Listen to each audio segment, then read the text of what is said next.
What is up, everybody? So today we are reviewing this 2022 Mazda CX-30 with the premium package. So this is the highest trim you could get with the naturally aspirated engine. Let's get into it. First and foremost are these headlights. These are the upgraded headlights. All headlights are LED standard on every trim, but this trim and then the turbo model specifically will come with these upgraded headlights that are adaptive, so they swivel at night.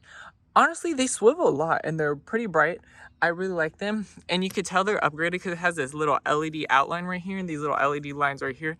That's really all there is that makes it different. One thing I do notice is these headlights are auto leveling, so you can't adjust them yourself. I mean, you could probably adjust them yourself with the little screwdriver under the hood, but the non-adaptive headlights, you can adjust them through the infotainment, and I like that. I wish this you could move the headlights to the infotainment, because what you could do with the carbon edition, which I reviewed, is you could make them angled up a little bit more so you could see farther. Let's look down here. These are the heartbeat turn signals. Y'all know about them. Every trim comes with those. Now, I'm not going to go too much into detail because I've already reviewed this car, so I'm just going to do a little bit of the specifics. Let's talk about this paint. This is the jet black mica paint. You can't really see it that well right now. I mean, you can, but like it's not shining like it would in the sun because it's a little bit overcast today. My favorite type of weather. But this is a really nice black, and I don't really see much swirl marks on this, and it has 3,000 miles. Looking at these wheels, every trim except the base model will come with these wheels. Then the carbon edition and the turbo models will have a black version of these wheels. I kind of like these wheels. I remember when they first came out, I kind of thought they were ugly, but now they're starting to grow on me. And then looking at the design, people say the matte black plastic around it, the black cladding, they don't really like it. Honestly, I'm not really much of a fan of it either. It's okay, I guess. I want Mazda to come out with like a sport model or something where it like makes all the black matte black plastic body color. I feel like that would look really good. And then you could add some of the black wheels, the black mirror caps. That would look nice. Maybe they could refresh it and make the turbo the highest trim like that. Looking at the rear, here are the upgraded LED taillights. All taillights look like this with this same heartbeat, except the upgrade ones will have an LED right here. So if you're behind a Mazda CX-30 and this part is lighting up, then you know that they have a higher trim. Down here, no parking sensors. Only the turbo models come with that. You do get two exhausts, and the exhaust sounds nice. I'll show you a clip in a second.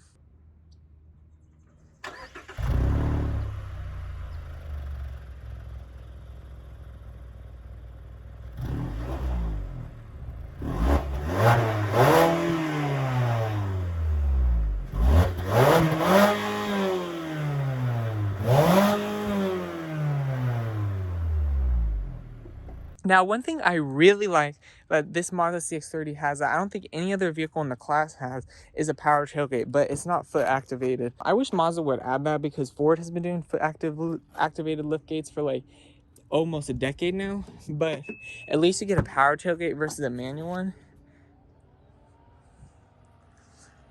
And opening it up, you get the lock button right here, so you press this and the tailgate will close and it'll lock itself. Cargo room, this is an okay amount of cargo space. It's fine.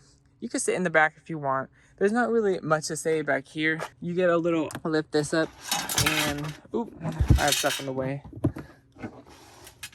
No Bose subwoofer, because here's my issue.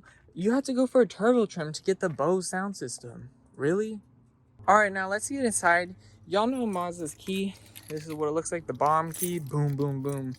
Made a bomb go off. No power folding mirrors. The turbo, I'll put on the screen. I don't think any trims come with power folding mirrors. I know the Mazda 3 had turbo. I think it had power folding mirrors. I don't know why this one doesn't. Oh, well. But I'll put on the screen if the higher trims, the turbo models, come with power folding mirrors. But I don't think they do. Really? Somebody's annoying dog. Touching this locks it, and then touching that unlocks it. This has the touch sensitive door handles, so you press that to lock it. Here's my issue with my Mazda 6. It has the not the normal door handle, but the door handle with the button. If you keep pressing this, it'll unlock all the doors and you could open it like that. But this one, if you go like that, it doesn't unlock the rear door. That actually really annoys me, because whenever I have passengers, I always have to unlock this by this. I mean, I can do the key fob, but I don't feel like taking it out of my pocket. And then I have to go in and press the door lock button. That's really annoying, because my Mazda 6, you can just press the door lock button and it'll unlock like that. And in the infotainment system, it says once driver's door, twice all doors. And I thought that meant for the keyless entry, but somebody on my TikTok said that's actually just for the key fob. I really think they need to add this for the keyless entry, where you touch this twice and it unlocks all the doors, because this is really annoying having to go like that and then open this, do the unlock just to open the rear door. All right, let's get inside. If somebody's annoying ass dog can shut up, they need that their vocal cords clip. No, I'm just kidding. That's like really inhumane. These are the real leather seats. Black leather and white leather are the only options for the higher trims. All higher trims will come with this brown accent, so you get brown on the armrest, you get brown right here, get brown on the dashboard, and then brown right here. I think this looks really nice. Let's get inside, because that dog is really annoying me. Sorry about the dog. Somebody needs to shut that thing up or get its vocal cords clipped. No, I'm just kidding. That's inhumane. But these are the real leather seats that come on the carbon edition models and above. Only the carbon edition model will give you the red leather. Okay, this dog is really annoying, so I'm going to have to shut the door. Let's show you guys, though. You get an 8-way power driver's seat with 2-way power lumbar and driver's seat memory. If you got a power driver's seat, you got driver's seat memory. No power passenger seat is available, though. And these seats are perforated. Do you all see the little orange? It's hard to tell on camera. If it was a sunny day, you'd be able to see it better. But there's like little, in the holes right here, there's little orange. It's really hard to see on camera, but it looks really nice. You can kind of see it a little bit. And when you look at a distance, it almost looks like there's a little bit of brown in the seat. But it's not. It's just because the orange and the holes mixed with the black makes it look like brown. Okay, let's shut the door before that dog starts barking again. Oh, it's barking. All right, now sitting inside. Here's one thing I really like about the CX-30 is these brown accents. You get a brown armrest, brown leather right here, and this is soft. This is really nice. Brown dashboard, and then brown right here. And in the sun, you could actually tell it's brown. It doesn't look like too dark, like it's almost just like black. This looks really nice. The base models, the CX-30, the 2020 and the 2021 models, the base models had blue right here, like a dark blue, and then blue right here, blue right here, blue right here, and a blue armrest. For 2022 and 2023, they removed that. I don't know why. I love blue interior almost as much as red interior. And why would they even remove that? I feel like that's something that set this car apart from the competition. Mazda, can you please add that back? I loved that feature, the blue interior. It would be really cool if you could get the red seats, like if you had a special trim that had the red seats and then it had the blue accents right here. Honestly, I feel like they should call that the Color Pop edition.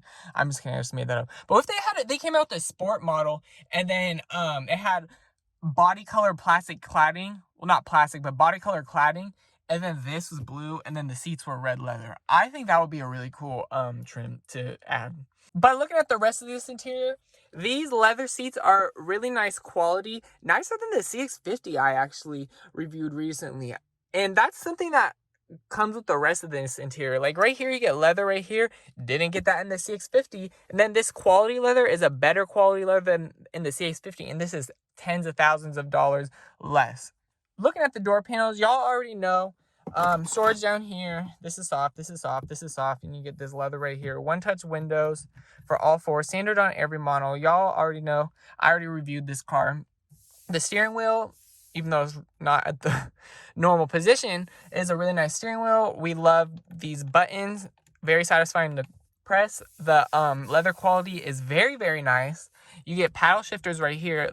This model and then the turbo models are the only ones to get the paddle shifters.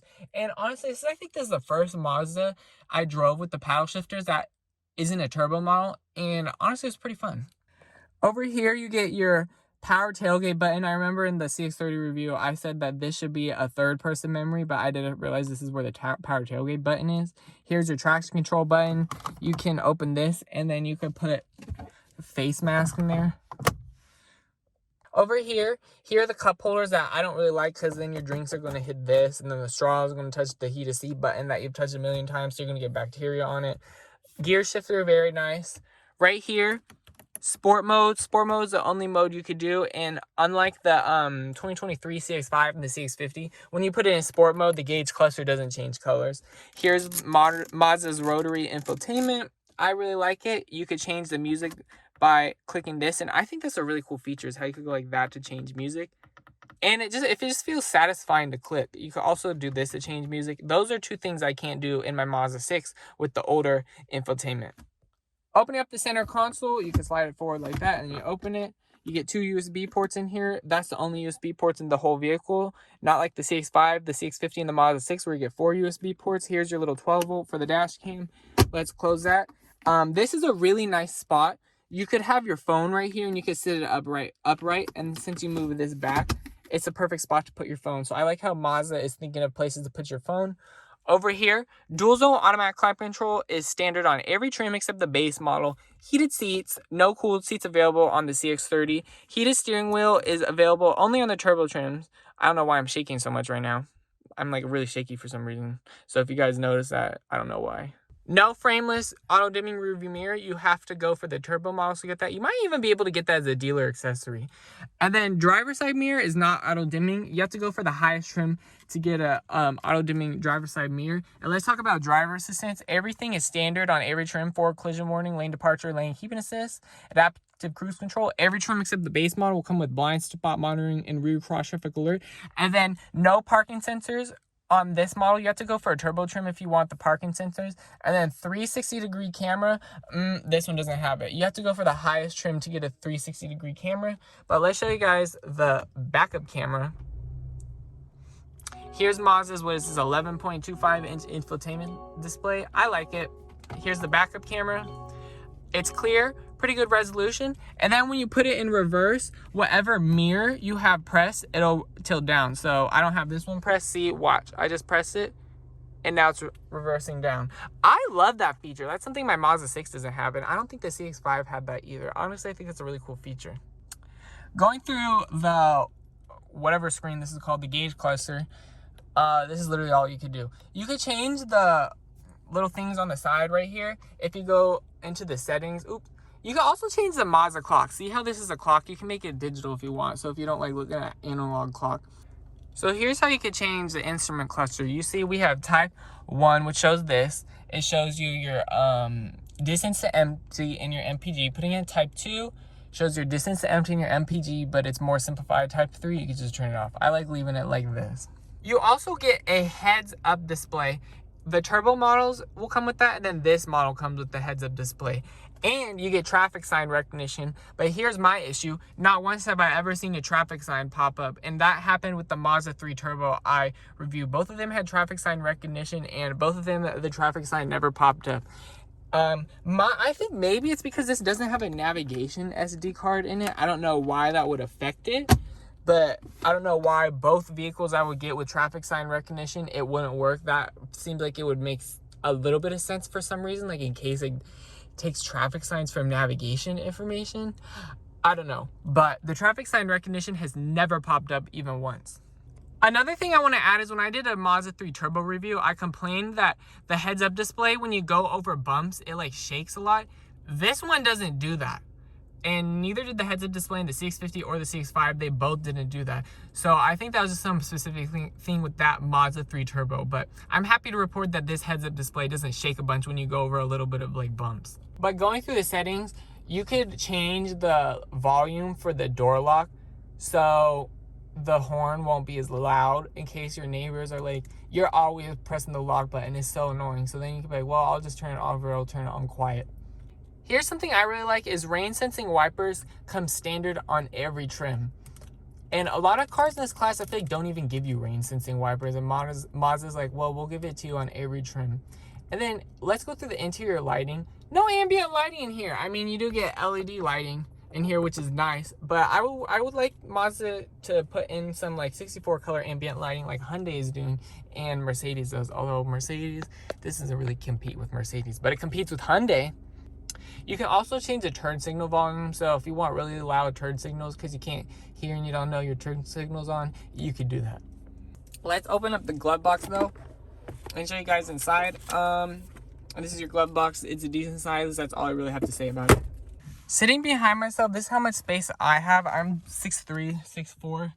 I have to sit like this, or I could like sit like this. I'm a skinny person though, so actually I could fit in most vehicles. But if you're like a bigger person, you're probably gonna want to sit in the front. You do get rear air vents. Every model except the base model will come with rear vents. And that's really all you have back here. No heated rear seats and no USB port. However, you do get a armrest that folds down with 2 cup holders. And oh, this leather is so new. Like, it just feels so matte. It literally feels like nobody has ever sat back here ever before. So I really like how it's just feeling like I'm just really enjoying how nice this leather is right now. Looking at the door panel, scratchy plastic. The Mazda 3 comes with soft plastic back there, so I don't know why they're cutting costs on a more expensive vehicle. One-touch windows. More of the brown back here, which is really nice. I feel like a lot of cars in the front, they'll put like, you know, you get like for the Honda Civic Si, for example, you can get like a red door panel in the front. It adds some contrast and color. But then in the rear, they just give you black. A lot of other cars do that too. They'll give you some color in the front, and in the rear, they just give you all black. Not Mazda, they gave you a little bit of brown right here, which is really nice. I like when it has the same in the rear as it does in the front. And then you get a little cup holder right there. Alright, you guys, what do we have under this hood? Y'all know the Skyactiv G 2.5 liter 4-cylinder, 186 horsepower, 187 pound-feet of torque, 26 mpg city, and then 33 mpg on the highway. I've been averaging about 27 mpg, and I've been driving mostly in the city, a little bit of back roads. For 2023, they upped the horsepower to 191. And you can also get a turbo option, which has 250 or 256 horsepower. I know the newer Mazda turbos have 256 horsepower. I don't know if this one has a 256 horsepower yet. I'll put it on screen, but I don't think it does. You have to get that with 93 octane. Apparently, me putting 91 octane in my turbo doesn't give me 250 horsepower. That's what people said. One thing that's also interesting is the turbo models of Mazda's engines is actually cheaper for an oil change than a naturally aspirated engine, which is kind of weird. All right, driving the Mazda CX-30 Premium Plus package. How much does this car even cost? $31,500. Which for this price, I don't know, there's some better options out there. I would try to go for a turbo or a different, maybe a little bit of faster car for this price. Oh, why do I have another rental car? Well, when I got my engine replaced, the dealership forgot to hook up the AC system. So my AC wasn't working. I went a month without even realizing my AC was broken. That just goes to show how little I use the AC. Honestly, how does this drive? 186 horsepower, this is adequate enough for most people. You know, and if you're somebody who likes it going fast and likes flooring it, get the turbo. But I feel like if you don't really need the turbo, you should get the cheaper option, which is this. Although the turbo does come with a few more features, so that might sway you into getting a turbo. And then fuel economy, I have not been wasting that much gas at all. I've been I haven't really been driving it hard, but I've been kind of just driving it normal, and I've been averaging around 27 mpg, which is pretty decent. Way better than I get in my Mazda 6 Turbo. Honestly, 27 mpg in an all-wheel drive SUV, I think that's good enough. Now, let's talk about ride quality. This has okay ride quality. I remember I said in my other Mazda CX-30 review that it had really good ride quality. I feel like I've driven a few more cars since then.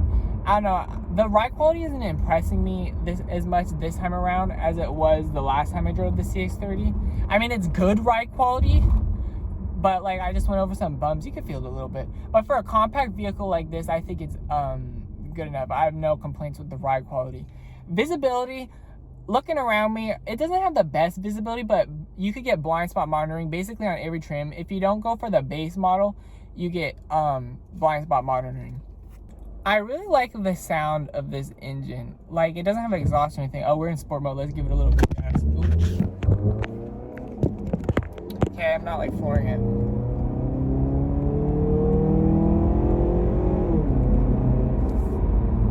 Okay, I wasn't flooring it or anything, but I was giving it a little bit of gas. See, and you could go decently quick without having to floor it. You don't have to be redlining this or flooring it all the time to be getting up hills or keeping up with traffic. That's what I mean when this vehicle is adequate enough for most people. Now the transmission, it's pretty responsive. I've driven many Mazdas with this 6-speed automatic transmission. I don't really have any complaints with it. For as how old the transmission is the downshifts are good, the upshifts are good, everything's good about it. It's smooth.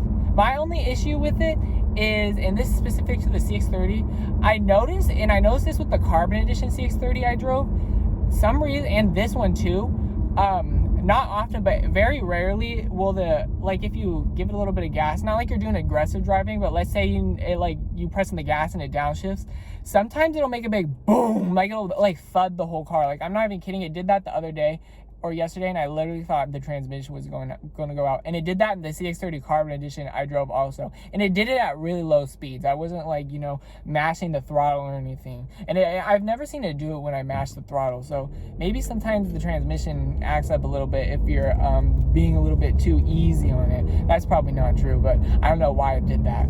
I remember I complained in the CX-30 review that there's a thing on the side of the seat here that made it feel like there's a wallet in my pocket. I still feel it in this one, but I don't feel it as much. It doesn't bother me like it was in the Carbon Edition. I don't know why. These are both the same year. I don't know why this one would have it less than the other one. I don't even know. But we're about to take it on a turn here. The phone is going to fly everywhere, and we're going to show you guys the handling. I also complained in the Carbon Edition review that the seat back, when I go over bumps, it like shakes a little bit. This one doesn't do that, so I feel like that one was just a little quirk to that vehicle specifically. Might just need the seat back tightened, but I'm happy to report that this seat does not shake at all as the other Mazda CX-30. Honestly, this build quality, like, everything's really solid and really tight in here. This is a very well built Mazda. I feel like it has a little bit better build quality than the Mazda 3. Okay, I'm driving back to the dealership right now to get my car, and I forgot to say about the brakes. I remember when I drove the CX-30 Carbon Edition, I complained that the brakes were too like spongy and they didn't feel responsive enough. Like, it felt like you need to press the brakes harder to stop in other car where you would have to press the brakes less. You know what I mean? Like, they're I don't know, like, it felt like I have to press the brakes down a lot of the way just to like stop normally. Like, I remember when I first drove it, I almost rear-ended like 3 people because I literally had to get used to the brakes like that. Like, I literally was used to every other car, where you just touch the brakes and it basically stops. The CX-30, you had to like really kind of press it down to stop, and it bothered me when I drove the Carbon Edition, but it's not bothering me now, probably because my rotors and my pads and my tires are all complete trash. Although I think my rotors and my pads they need to be replaced soon, but it's not like metal on metal. But my tires are basically bald. I'm actually getting new tires after this, so if you're watching this, oh, you need to replace your tires, you're being unsafe. Well, I'm replacing them. But I'm not noticing the issue with the brakes in this car, probably because my brakes and tires are so messed up in my other car that any brakes will feel better than my car I have now. I also want to say the driver assistance. Honestly, it's time Mazda needs to up their driver assistance. You could get traffic jam assist on this vehicle, but it's nothing like Hyundai's highway drive assist. It's basically just like a little bit better lane keeping assist, and it doesn't work above, I think, speeds of like 65 miles per hour. It only works, I think, if speeds like 35 to like 65 miles an hour. Who drives 65 on the highway? Not me. I think 35, I don't know. Hyundai's highway drive assist works better and you get more speeds that Hyundai's highway drive assist works, and it comes on more trims. To get the traffic jam assist on the CX-30, you have to go for the highest trim. Hyundai's usually give you the highway drive assist on more of the mid trims with a package. Honestly, I think it's time Mazda needs to add not like a autonomous driving, but like Hyundai's highway drive assist, where it basically really like steers for you and stuff. Adaptive cruise control. I noticed this adaptive cruise control works better than the adaptive cruise control in my Mazda 6. And I think the CX-5 would drove, probably because it's newer. But the adaptive cruise control in my Mazda 6 is constantly like braking.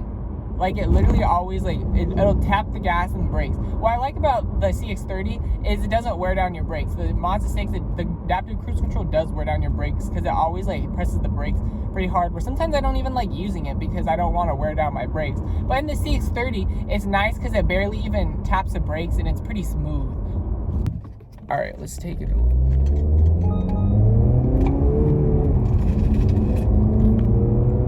Didn't want the phone to fly. Going around a turn, this thing just grips, and you don't have to worry about understeering. You don't have to worry about leaning too much and losing control. This really just feels, not like it feels like it's on rails. I remember I said that, but like, I don't want y'all to like think it actually feels like it's on rails, but like, in a way, this feels like it's on rails. You know what I mean? Like, you pull up to like a stop sign or stoplight and you floor it on a turn. You're not going to be like flying into the other lane. You're going to be turning with where you want to turn. And that's what I really like about this vehicle. It's very confidence inspiring. Honestly, I feel like this vehicle has a lot of good value, and it feels pretty luxurious in here. For $31,500, this feels very well built. The materials are nice. Everything about this car is pretty nice. I just wish it would have the Bose sound system. I would literally be fine if they removed the heads-up display and then maybe like, I don't know, the adaptive lighting system or something, if they would give us the Bose sound system. But I mean, you could go add the Bose sound system yourself. I don't know if you really can, but you could probably get the subwoofer and add it. You won't have as much speakers, but like you could get an aftermarket sound system, and you could get a way better sound system than Bose sound system for just a little bit more. Because people always say the best sound systems are the ones that you get aftermarket. You know, X car comes with an X sound system, yeah, but it might not be that good. It might not even be worth it. Sometimes it's worth it just to get the aftermarket sound system yourself. But honestly, would I get this for $31,500? No. There's other cars I get. I would probably get a Mazda 3 over this. But that's just because it didn't have the turbo. If this had the turbo, I'd be more willing to get it. But I really like this vehicle. Hope you guys enjoy. Thank you so much for watching. Like and subscribe.